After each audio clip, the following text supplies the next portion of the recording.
Hello, LT. My name is Anna Meyers Cacciatolo, and I teach freshman accelerated English.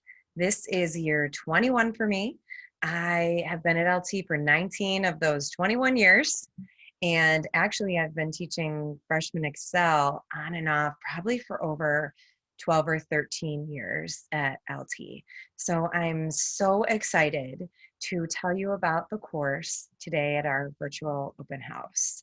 So the class begins with a short story unit. And in the short story unit, we really start to build the blocks for writing. So they learn things about thesis statements and how to write a good thesis statement and what a theme is and how to find good quotations and how to analyze quotations, how to manipulate analytical verbs, what good evidence looks like. So it's really kind of the building blocks for their writing throughout their high school career. So it's a really awesome course to teach, and it's one of my favorites for that reason. At the end of quarter one, we transition into Romeo and Juliet. Now, I call it Billy's R&J because William Shakespeare's Romeo and Juliet sounds really scary. And the minute I say to my students, I inevitably get some kind of eye roll when I tell them we're going to do Shakespeare's Romeo and Juliet. So I call it Billy's R&J, and I say he's just like a dude that you'd want to hang out with on Snapchat or something. And then inevitably they make fun of me. But we do really delve into the Shakespearean language, of course. But what's really great is that it's actually a story about teenagers making some irrational decisions and experiencing some consequences. It has some amazing universal themes in it. So my students are able to explore things like identity and motivation and decision making and love. And it's really a great way for them to make a connection to literature that is experiencing a timeless type of theme. After that, we move into the Odyssey, which is really great because it's the hero's journey. And the hero's journey is sort of this, the item that encapsulates the Odyssey. So we look at the hero's journey that's throughout our culture, and we look at Pixar shorts, and we look at the actual Odyssey itself and what it means to be on a journey, and what are the qualities of a hero, and what happens to a hero when they're faced with hardships and challenges, and what kind of person does this character become, and then what happens in life when you're faced with those things, and what does that do to a human being.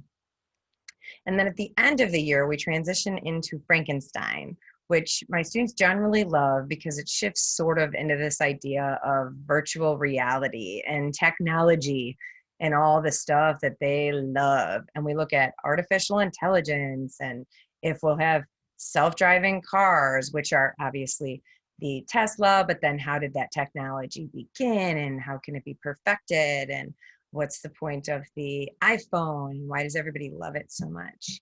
So it's a really great exploration of genres over time. That's pretty much what Freshman 1 Excel is.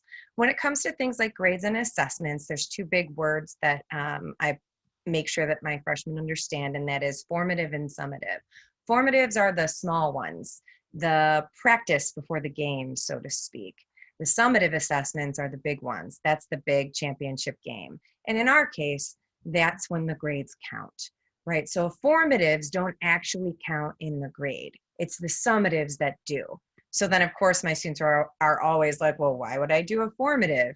Well, just like you have to attend your practices to perform in the game, they have to complete the practices in order to be able to perform well in the summative experience. And on top of that, they are allowed to redo their summative experiences because I want to be able to help them grow as much as possible.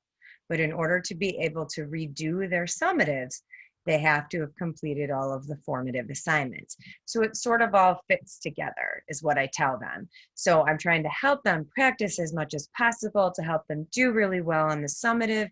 And then if they need to redo the summative, they need to have made sure they've been at all my practices, basically, in order to be able to redo the summative.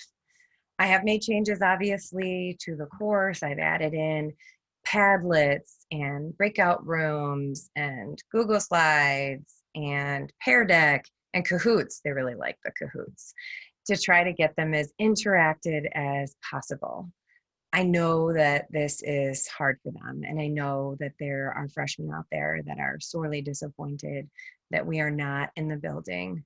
And I just keep telling them, which I'm going to tell you as well, that my only goal is to create the most supportive environment possible so that I can help them on this journey.